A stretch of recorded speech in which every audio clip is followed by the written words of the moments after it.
লেবুর পাতা কি সুন্দর scent।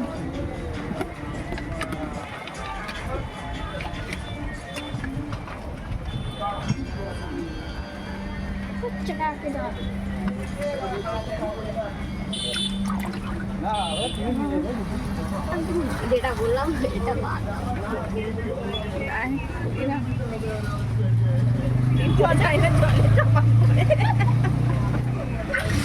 সব যাবে, তাহলে সব যাবে। ধরুন না না দে না, আমার বেটাকে দেখ। আচ্ছা আগে বাবু খা, তারপর বল। ভর্তি করতে আমারই ঢুকে যাচ্ছে। কেমন? মল্লারপুর চিলড্রেন প্যারাডাইসের কাছে, স্কুলের কাছে আর কি এই ফুচকাটা বসে। খেয়ে শুধু একবার দেখো আর বলো কমেন্টে।